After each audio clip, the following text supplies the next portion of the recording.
آپ سنیں گے علم میں اضافہ ہوگا۔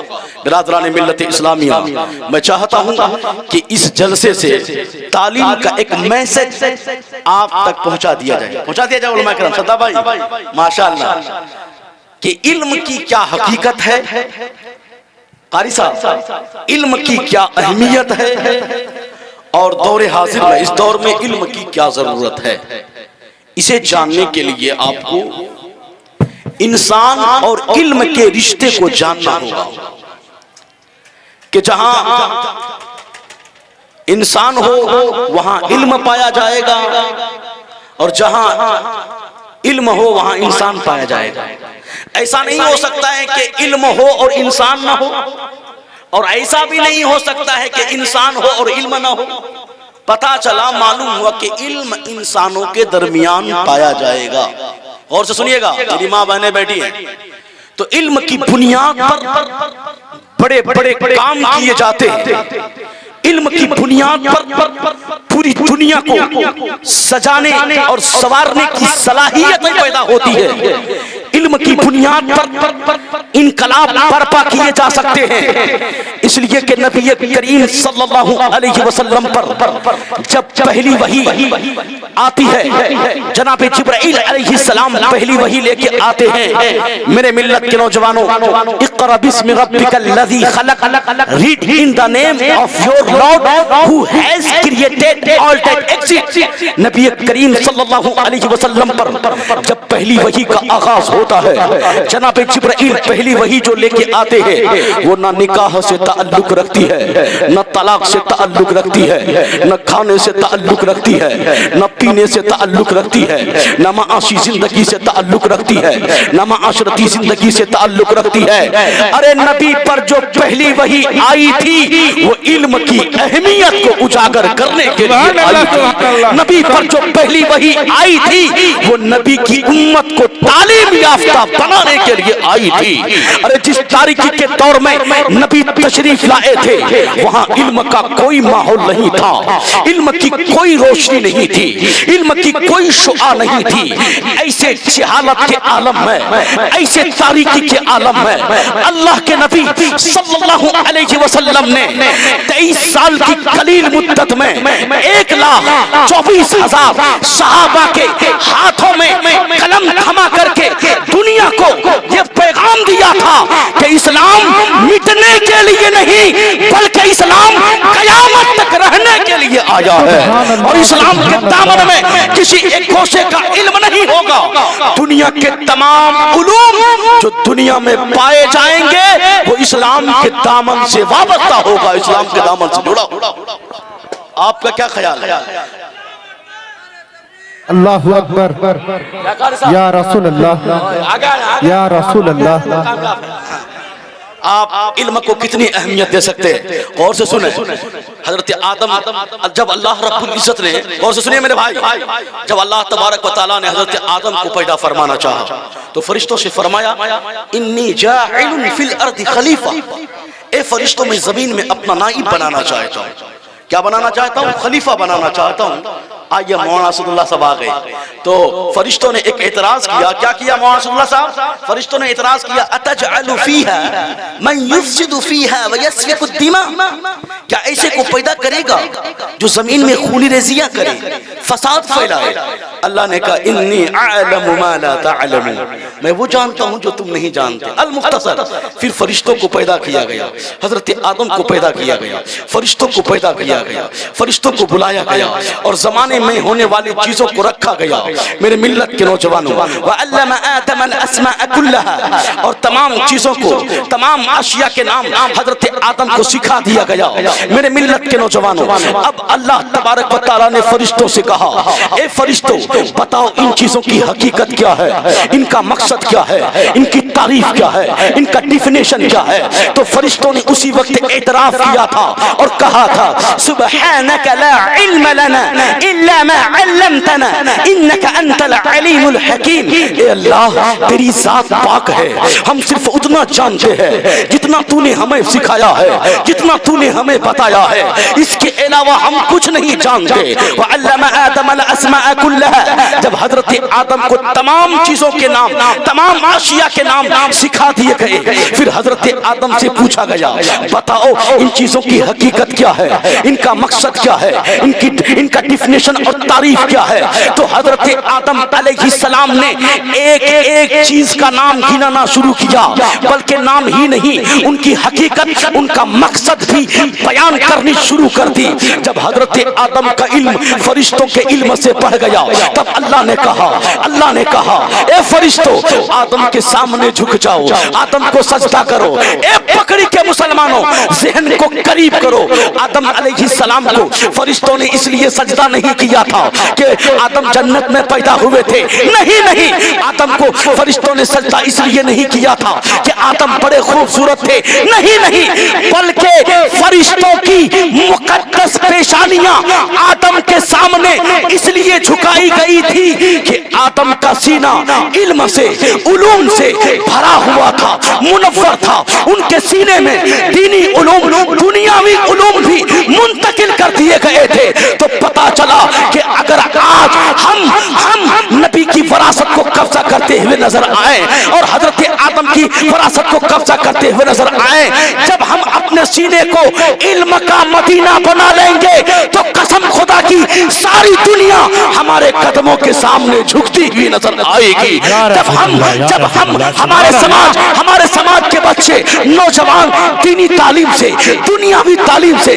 جب ہمارے بچوں کے اندر قرآن کی تعلیم بھی ہو, حدیث کی تعلیم بھی ہو, سائنس کی تعلیم بھی ہو, technology, astrology, astronomy, physics, chemistry, mathematics کا سائنس, نیٹ اور کمپیوٹر کی دنیا میں مہارت حاصل کرے گا, جب دینی تعلیم بھی ہو, حدیث کی تعلیم بھی ہو, دنیا کی تعلیم بھی ہو, تو قسم خدا کی ساری دنیا ہمارے قدموں کے سامنے جھکتی ہوئی نظر آئے گی, اس لیے اے مولا پکڑی کے مسلمانوں, میں آپ سے کہنا چاہتا ہوں کہ آپ اپنے نبیوں کی وراثت کو قبضہ کرنے کی کوشش کرتے ہوئے نظر آئے. ارے جس نبی کے قدموں سے تعلیم کی روشنی پھیلی ہو, آج اس نبی کی امت پر جاہل ہونے کا الزام ہے. میرے ملت کے نوجوانوں, وہ علوم جو مسلمانوں کی ایجاد کرتا ہے خود آج مسلمانوں کے گھروں سے نکل رہے ہیں, جا چکے ہیں. میرے ملت کے نوجوانوں, ارے نبی نے کہا تھا 1400 سال پہلے, طلب العلم فریضۃ علی کل مسلم و مسلمہ, علم دین حاصل کرنا ہر مسلمان مرد عورت پر فرض ہے. آج امریکہ اور یورپ کا نعرہ ہے knowledge is the light, knowledge is the power. علم طاقت کا نام ہے, علم روشنی کا نام ہے, مگر اسی کو میرے نبی نے 1400 سال پہلے کہہ دیا ہے العلم نور, العلم قوت, علم روشنی کا نام ہے, علم طاقت کا نام ہے. اس لیے میں کہنا چاہتا ہوں کہ اس لیے آج اس سرکار غریب نواز کانفرنس کے بینر تلے میں آپ کو کہنا چاہتا ہوں کہ تعلیمی میدان میں آپ آگے بڑھے. صرف قرآن نماز روزے کا پیغام نہیں دیتا, قرآن نماز کے ساتھ ساتھ, دین کے ساتھ ساتھ, اسلام کے ساتھ ساتھ science, technology, astrology, astronomy, physics, chemistry, mathematics کا علم بھی ہمیں سکھانے کو تیار ہے. مگر ہم پڑھیں تب نہ, اپنے بچے کو پڑھائیں تب نہ. انما الاعمال بالنیات کا مسئلہ یاد کر لو, نیتوں کی بنیاد پر آپ کے عمل کا آپ کو ثواب دیا جائے گا. اگر اسی پکڑی میں سے کسی کے باپ کی نیت یہ ہے کہ میں اپنے بیٹے کو ڈی ایم بناؤں گا, ڈی ایم کی کرسی پر بیٹھاؤں گا, اور اس کی نیت یہ ہے کہ جب میرا بیٹا ڈی ایم بن کر کے آئے گا وہ رشوت نہیں لے گا, وہ جس علاقے کا ڈی ایم بن کر کے جائے گا ہندو مسلم رائٹ ہو تو مسلمانوں پر گولیاں نہیں چلنے دے گا, مسلمان بہنوں کی عزت و آبرو کی حفاظت کرتا ہوا نظر آئے گا. تو جس طرح ایک بیٹے کو حافظ قرآن, عالم دین بنانا ثواب کا کام ہے, عبادت ہے, اسی طرح آپ کا اپنے بیٹے کو ڈی ایم بنانا بھی ثواب کا کام ہوگا. اس لیے میں کہنا چاہتا ہوں اگر اسی موضوع پکڑی میں سے کسی کے باپ کی نیت یہ ہے کہ میں اپنے بیٹے کو ڈاکٹر بناؤں گا, اور اس باپ کی نیت یہ ہے اور اس نے اپنے بیٹے کو اتنی تعلیم دے دیا ہے کہ حلال بھی جانتا ہے, حرام بھی جانتا ہے, نماز کے فرائض بھی معلوم ہے, دینی تعلیم بھی معلوم ہے, روزہ کے فرائض بھی معلوم ہے, خلوص للہیت, عاجزی, انکساری بھی جانتا ہے, اب وہ اپنے بیٹے کو ڈاکٹر بنانا چاہتا ہے, اور نیت یہ ہے کہ جب میرا بیٹا ڈاکٹر بن کر کے آئے گا, میرا بیٹا جب MBBS کی ڈگری لے کر آئے گا. نیت یہ ہے کہ میرا بیٹا جب ڈاکٹر بن کر کے آئے گا تو میرا بیٹا ان غریب مزدور مفلس لاچار کا بھی علاج کرے گا جو بڑے بڑے ہاسپٹلوں سے ٹھکرائے جاتے ہیں. میرا بیٹا کم روپے لے کر ان کی زندگی کی حفاظت کرتا ہوا نظر آئے گا. تو جس طرح ایک بیٹے کو حافظ قرآن عالم دین بنانا ثواب کا کام ہے، اسی طرح آپ کا اپنے بیٹے کو ڈاکٹر بنانا بھی ثواب کا کام ہوگا، عبادت کا کام ہوگا. اس لیے میں کہنا چاہتا ہوں اے مسلمانوں، اگر کسی کے باپ کی نیت یہ ہے کہ میں اپنے بیٹے کو جج بناؤں گا اور نیت یہ ہے کہ جب میرا بیٹا جج بن کر کے آئے گا، جب میرا بیٹا عدالت کی کرسی پر بیٹھے گا تو میرا بیٹا ظالموں کے ظلم کے خلاف آواز اٹھائے گا، مظلوموں کو انصاف دلاتا ہوا نظر آئے گا. میرا بیٹا جب عدالت کی کرسی پر بیٹھے گا تو بیجا مدرسوں پہ لگائے گئے الزامات کا فیصلہ کرتا ہوا نظر آئے گا. میرا بیٹا جب عدالت کی کرسی پر بیٹھے گا تو گستاخ رسولوں باطل فرقوں کے ہاتھوں جو مسجدیں جا چکی ہیں انہیں واپس لانے کی کوشش کرے گا. تو جس طرح ایک بیٹے کو حافظ قرآن عالم دین مفتی بنانا ثواب کا کام ہے، اسی طرح آپ کا اپنے بیٹے کو جج بنانا بھی عبادت کا کام ہوگا، ثواب کا کام ہوگا. اس لیے میں کہنا چاہتا ہوں کہ تعلیمی میدان میں بیدار ہو جاؤ مسلمانوں. آج ہم بہت پیچھے چل رہے ہیں. تعلیمی میدان میں آگے پڑھنا ہوگا، اپنے بچے کو پڑھانا ہوگا. اس لیے میں کہنا چاہتا ہوں ایک قوم کے دیالو مسلمانوں، پڑھاؤ اپنے بچے کو. وہ قوم جو علم بانٹنے کے لیے آئی تھی، وہ قوم جو پوری دنیا، آ جائیے قاری سجاد صاحب کی آمد ہو چکی ہے، وقت کی قلت دامنگیر ہے. وہ قوم جو علم دینے کے لیے آئی تھی، آج اس قوم کے بچے ہوٹلوں میں گلا سے پلیٹیں دھلتے ہوئے نظر آ رہے ہیں. ارے میرے ملت کے نوجوانوں، اے میرے بھائیوں، میں آپ سے کہنا چاہتا ہوں اے موبائل کے ذریعے اپنے ذہنوں کو برباد کرنے والوں، اے موبائل کے ذریعے اپنے ذہنوں کو خراب کرنے والوں، اے میرے بھائی رات پر بےہودہ حرکتوں کی بنیاد پر جاگنے والوں، تمہیں علم کے لیے جاگنا ہوگا، تعلیم کے لیے جاگنا ہوگا. دنیا کے ہر شعبے میں، ہر گوشے میں اے مسلمان، تمہارے ہمارے بچے اتنے ضرور ہوں کہ اگر وہ کچھ نہ کر سکے تو کم سے کم RSS کے خلاف جو وہ تنظیمیں قائم کر کے مسلمانوں کے خلاف ڈھنڈورا پیٹتے ہیں اور آتنکوادیوں کا منصوبہ بناتے ہیں، تو کم سے کم ہمارا بیٹا ان کے علاقے میں ان کے پاس رہ کر اتنا گریجویٹ اور اعلیٰ معیار پر فائز ہو کہ اگر وہ ان کو دفاع نہ کر سکتے ہو تو ان ظالموں کو ان کے مشن میں کامیاب بھی نہ ہونے دے، مسلمانوں کو تباہ بھی نہ ہونے دے. میرے ملت کے نوجوانوں، اس لیے تعلیمی میدان میں آگے بڑھاؤ. آج ہمارا حال کیا ہے میرے ملت کے نوجوانوں؟ اس لیے تعلیمی میدان میں آگے بڑھو. ارے وہ قوم جو پوری دنیا کو پڑھانے کے لیے آئی تھی، آج اس قوم کے بچے ہوٹلوں میں گلاسے اور پلیٹیں دھلتے ہوئے نظر آ رہے ہیں. جس قوم کو قال اللہ اور قال الرسول کی صداؤں سے پوری دنیا کو منور کرنا تھا، آج اس قوم کے بچے گلاسے اور پلیٹیں دھلتے ہوئے نظر آ رہے ہیں. پوری دنیا میں ہماری لوگ جہالت جاہل ہونے کا الزام ہم پر ہے. اس لیے تعلیم کے لیے جاگنا ہوگا، اپنے بچے کو پڑھانا ہوگا، ورنہ وہ دن دور نہیں میرے بھائی جب ہم کو مارا جائے گا، جب ہم کو کاٹا جائے گا. ہندوستان کے بگڑتے حالات آپ کی نگاہوں کے سامنے ہے. کہیں مسلمانوں پر ٹیررسٹ کا الزام ہے، کہیں مسلمانوں پر دہشت گردی کا الزام ہے، کہیں مسلمانوں کو ہندوستان کا نمبر 1 شہری ماننے سے انکار کیا جا رہا ہے. اگر ہماری آپ کی تعلیم کا معیار نہیں رہا، ہم اپنے بچے کو نہیں پڑھائے، آگے نہیں بڑھائے، تو ہم ہر جگہ مارے جاتے رہیں گے، ہر جگہ ستائے جاتے رہیں گے. اس لیے جو گارجن بیٹھے ہیں، میری ماں بہنیں بیٹھی ہے، وہ بھی اپنے صلوا علی رسولہ الکریم. اما بعد فاعوذ باللہ من الشیطان الرجیم.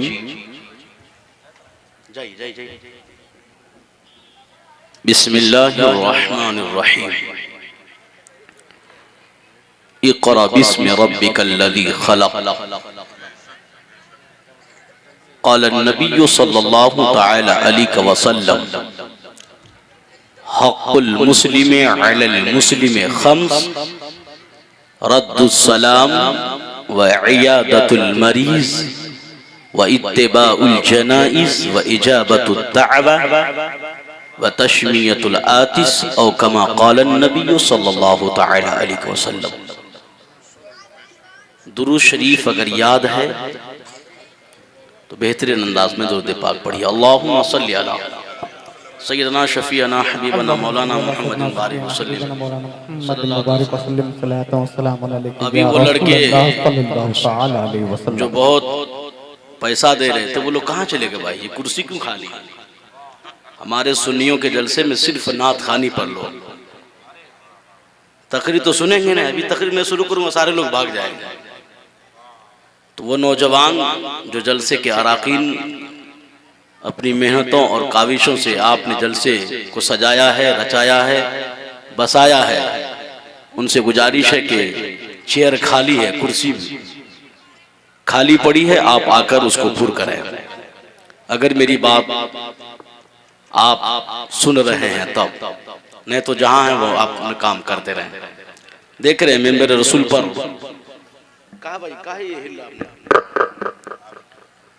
ایک سے ایک علماء و خطبہ ادبا نعتیہ دیوان آپ کی نگاہوں کے سامنے ہے۔ ممبر رسول پر اپنے وقت کے مائے ناز خطبہ ادبا جو پورے ہندوستان میں اپنی جماعت کی قیادت کرتے ہوئے نظر آ رہے ہیں۔ مجھے خوشی ہے کہ ایسے باوقار علماء کی موجودگی میں اس ناچیز کو آپ سے خطاب کرنے کا موقع عطا کیا گیا۔ ان علماء کرام کی دعائیں لیتے ہوئے علم کے مطابق، علم کے ہی حوالے سے میں آپ کے سامنے کچھ بتانے کی کوشش کروں گا۔ مجھے امید ہے کہ آپ اسے غور سے سنیں گے اور دل میں جگہ دیں گے۔ اور ابتدا سے لے کر اب تک اس جلسے کی کامیابی کے دھن میں جناب والا شاعر اہل سنت جناب نصر الدین برگ و ثمر نے جو محنت کیا ہے، اللہ اس کے جذبوں کو قبول فرمائے۔ ابھی بہترین چمنستان رضوی کے مہکتے پھول، شاعر اسلام، بڑے بڑے جلسوں کی کامیابی کی ضمانت، بڑے بھائی جناب قاری اختر ضیاء مظفر پوری، ماشاءاللہ یہ آپ سے بلوائیں گے بھی، سنوائیں گے بھی، سنائیں گے۔ یہ خوبی ان کے اندر ہے، اللہ ان کے علم میں، عمر میں برکت عطا فرمائے۔ شاعر اہل سنت، شاہکار ترنم، جو پرانے انداز میں جو نعت پڑھا کرتے تھے لوگ، بڑے بھائی جناب شہباز ادیب صاحب قبلہ ممبر رسول پہ تشریف فرما، ابھی بہت دور سے سفر کر کے آئے۔ شاعر دل نواز، شاعر انقلاب حضرت قاری مرغوب رضا میکش کم وقت میں چلے گئے۔ انشاءاللہ آپ لوگ چاہیں گے تو پھر وہ تشریف لائیں۔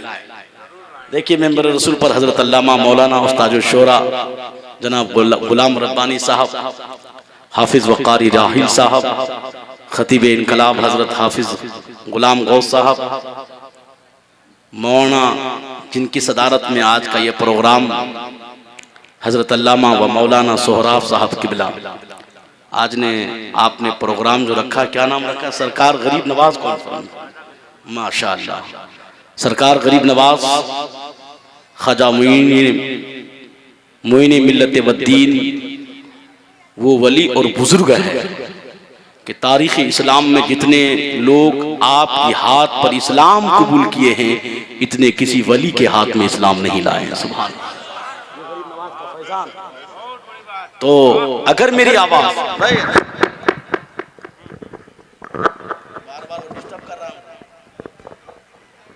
جتنے، اس لیے اگر آپ غریب نواز سے پیار کرتے ہیں، ان کے نام سے آپ نے آج کا یہ پروگرام جس کو آپ نے سجایا ہے، بسایا ہے، میں چاہتا ہوں کہ اس غریب نواز کے نام پر آپ جلسے میں آ جائیں۔ انشاءاللہ انقلاب پیدا ہوگا، مگر خلوص للہیت، عاجزی، انکساری، صدق دلی ہوگی تب، ورنہ یہ جلسوں سے کچھ ملنے والا نہیں۔ آپ نیت لے کر آئیں گے، انشاءاللہ اس کا فائدہ بھرپور آپ کو ملے گا۔ ہے کہ نہیں؟ میں چاہتا ہوں کہ اگر آج آپ نے سرکار غریب نواز کانفرنس کو سجایا ہے تو میں کہنا چاہتا ہوں ان غریب نواز کے چاہنے والوں سے، اگر میری آواز آپ کے کانوں سے ٹکرا رہی ہے تو آج سرکار غریب نواز کی محفل میں اگر اللہ نے آپ کو وقت دیا ہے، آپ کے پاس دولت اللہ نے آپ کو دی ہے، تو آج غریب نواز کی محفل میں آ کر یہاں بیٹھ علماء کی باتوں کو سن، آخری مقرر کی آخری تقریر کو سن کر کے سلام پڑھ کر کے دعا کر کے یہاں سے جا اور اعلیٰ حضرت کی زبان سے کہنا کہ میں مجرم ہوں آقا، مجھے ساتھ لے لو، میں مجرم ہوں آقا، مجھے ساتھ لے لو، کہ راستے میں ہے جا بجا آنے والے، قسم خدا کی بکری کے مسلمانوں اتنا کہنا آپ کا کام ہے، بخشش کی ضمانت دینا مدینے والے مصطفیٰ کا کام۔ سبحان اللہ سبحان اللہ سبحان اللہ سبحان اللہ۔ اس لیے مجھے امید ہے کہ آپ لوگ اگر ادھر صرف نعت مت سنیے بھائی، تقریر بھی سنیے، نعت پڑھے نبی کی نعت، میں بھی نبی کی نعت ہی کہہ رہا ہوں، وہ نظم میں کہتے ہیں میں نثر میں کہہ رہا ہوں بھائی، آپ سنیں گے علم میں اضافہ ہوگا۔ برادران ملت اسلامیہ، میں چاہتا ہوں کہ اس جلسے سے تعلیم کا ایک میسج آپ تک پہنچا دیا جائے علماء کرام، صدا بھائی ماشاءاللہ، کہ علم کی کیا حقیقت ہے، قاری صاحب علم کی کیا اہمیت ہے، اور دور حاضر میں اس دور میں علم کی کیا ضرورت ہے، اسے جاننے کے لیے آپ کو انسان اور علم کے رشتے کو جاننا ہوگا، کہ جہاں انسان ہو وہاں علم پایا جائے گا، اور جہاں علم ہو وہاں انسان پایا جائے گا۔ ایسا نہیں ہو سکتا ہے کہ علم ہو اور انسان نہ ہو، اور ایسا بھی نہیں ہو سکتا ہے کہ انسان ہو اور علم نہ ہو۔ پتا چلا معلوم ہوا کہ علم انسانوں کے درمیان پایا جائے گا۔ اور سے سنیے گا، میری ماں بہنیں بیٹھی ہیں، تو علم کی بنیاد پر بڑے بڑے کام کیے جاتے ہیں، علم کی بنیاد پر پوری دنیا کو سجانے اور سنوارنے کی صلاحیت پیدا ہوتی ہے، علم کی بنیاد پر انقلاب برپا کیے جا سکتے ہیں۔ اس لیے کہ نبی کریم صلی اللہ علیہ وسلم پر جب پہلی وحی آتی ہے، جناب جبرائیل علیہ السلام پہلی وحی لے کے آتے ہیں، میرے ملت کے نوجوانوں، اقرأ بسم ربک الذی خلق، read in the name of your Lord who has created all that exists۔ نبی کریم صلی اللہ علیہ وسلم پر جب پہلی وحی کا آغاز ہوتا ہے، جناب جبرائیل پہلی وحی جو لے کے آتے ہیں وہ نہ نکاح سے تعلق رکھتی ہے، نہ طلاق سے تعلق رکھتی ہے، نہ کھانے سے تعلق رکھتی ہے، نہ پینے سے تعلق رکھتی ہے، نہ معاشی زندگی سے تعلق رکھتی ہے، نہ معاشرتی زندگی سے تعلق رکھتی ہے۔ ارے نبی پر جو پہلی وحی آئی تھی وہ علم کی اہمیت کو اجاگر کرنے کے لیے آئی تھی، نبی پر جو پہلی وحی آئی تھی وہ نبی کی امت کو تعلیم یافتہ بنانے کے لیے آئی تھی۔ ارے جس تاریکی کے دور میں نبی تشریف لائے تھے وہاں علم کا کوئی ماحول نہیں تھا، علم کی کوئی روشنی نہیں تھی، علم کی کوئی شعاع نہیں تھی۔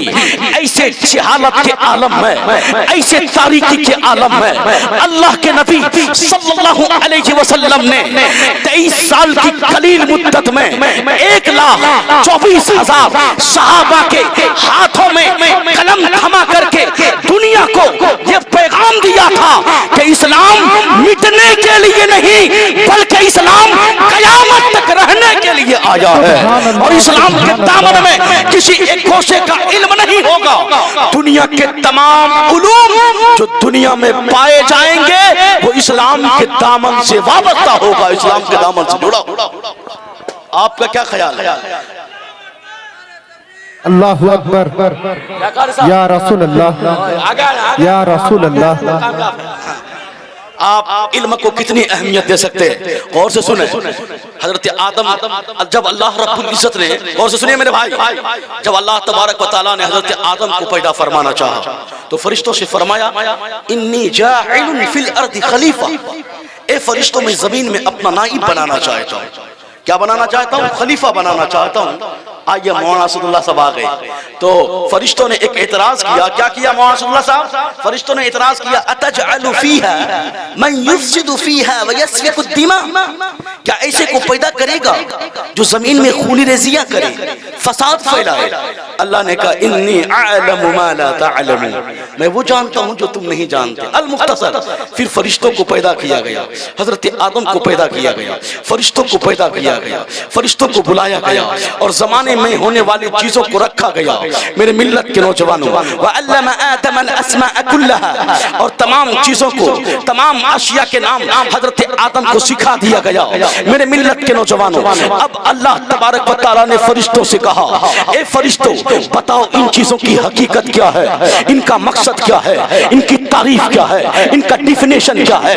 تو فرشتوں نے اسی وقت اعتراف کیا تھا اور کہا تھا سبحانک لا علم لنا الا ما علمتنا انك انت العلیم الحکیم. اے اللہ تیری ذات پاک ہے، ہم صرف اتنا جانتے ہیں جتنا تو نے ہمیں سکھایا ہے، جتنا تو نے ہمیں بتایا ہے، اس کے علاوہ ہم کچھ نہیں جانتے. وعلم آدم الاسماء كلها، جب حضرت آدم کو تمام چیزوں کے نام، تمام اشیاء کے نام سکھا دیے گئے، پھر حضرت آدم سے پوچھا گیا بتاؤ ان چیزوں کی حقیقت کیا ہے، ان کا مقصد کیا ہے، ان کا ڈیفینیشن اور تعریف کیا ہے.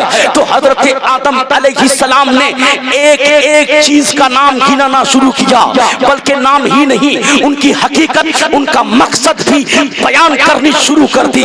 جب حضرت آدم کا علم فرشتوں کے علم سے بڑھ گیا تب اللہ نے کہا اے فرشتوں آدم کے سامنے جھک جاؤ، آدم کو سجدہ کرو. اے پکڑی کے مسلمانوں ذہن کو قریب کرو. آدم علیہ السلام کو فرشتوں نے اس لیے سجدہ نہیں کیا تھا کہ آدم جنت میں پیدا ہوئے تھے، نہیں، آدم کو فرشتوں نے سجدہ اس لیے نہیں کیا تھا کہ آدم بڑے خوبصورت تھے، نہیں، بلکہ فرشتوں کی مقدس پیشانیاں آدم کے سامنے اس لیے جھکائی گئی تھی کہ آدم کا سینہ علم سے، علوم سے بھرا ہوا تھا، منور تھا. ان کے سینے میں دینی علوم، دنیاوی علوم بھی منتقل کر دیے گئے تھے. تو پتا چلا کہ اگر آج ہم نبی کی وراثت کو قبضہ کرتے ہوئے نظر آئیں اور حضرت آدم کی وراثت کو قبضہ کرتے ہوئے نظر آئیں، جب ہم اپنے سینے کو علم کا مدینہ بنا لیں گے تو قسم خدا کی ساری دنیا ہمارے قدموں کے سامنے جھکتی ہوئی نظر آئے گی. جب ہم ہمارے سماج کے بچے، نوجوان دینی تعلیم سے، دنیاوی تعلیم سے، جب ہمارے بچوں کے اندر قرآن کی تعلیم بھی ہو، حدیث کی تعلیم بھی ہو، سائنس کی تعلیم بھی ہو، technology, astrology, astronomy, physics, chemistry, mathematics کا سائنس، نیٹ اور کمپیوٹر کی دنیا میں مہارت حاصل کرے گا، جب دینی تعلیم بھی ہو، حدیث کی تعلیم بھی ہو، دنیا کی تعلیم بھی ہو، تو قسم خدا کی ساری دنیا ہمارے قدموں کے سامنے جھکتی ہوئی نظر آئے گی، جھکتی ہوئی نظر آئے گی. اس لیے اے موضع پکڑی کے مسلمانوں میں آپ سے کہنا چاہتا ہوں کہ آپ اپنے نبیوں کی وراثت کو قبضہ کرنے کی کوشش کرتے ہوئے نظر آئے. ارے جس نبی کے قدموں سے تعلیم کی روشنی پھیلی ہو، آج اس نبی کی امت پر جاہل ہونے کا الزام ہے. میرے ملت کے نوجوانوں وہ علوم جو مسلمانوں کی ایجاد کرتا ہے خود آج مسلمانوں کے گھروں سے نکل رہے ہیں، جا چکے ہیں. میرے ملت کے نوجوانوں ارے نبی نے کہا تھا 1400 سال پہلے طلب العلم فریضۃ علی کل مسلم و مسلمہ، علم دین حاصل کرنا ہر مسلمان مرد عورت پر فرض ہے. آج امریکہ اور یورپ کا نعرہ ہے knowledge is the light, knowledge is the power. علم طاقت کا نام ہے، علم روشنی کا نام ہے، مگر اسی کو میرے نبی نے 1400 سال پہلے کہہ دیا ہے العلم نور، العلم قوت، علم روشنی کا نام ہے، علم طاقت کا نام ہے. اس لیے میں کہنا چاہتا ہوں کہ اس لیے آج اس سرکار غریب نواز کانفرنس کے بینر تلے میں آپ کو کہنا چاہتا ہوں کہ تعلیمی میدان میں آپ آگے بڑھے. صرف قرآن نماز روزے کا پیغام نہیں دیتا، قرآن نماز کے ساتھ ساتھ، دین کے ساتھ ساتھ، اسلام کے ساتھ ساتھ، سائنس،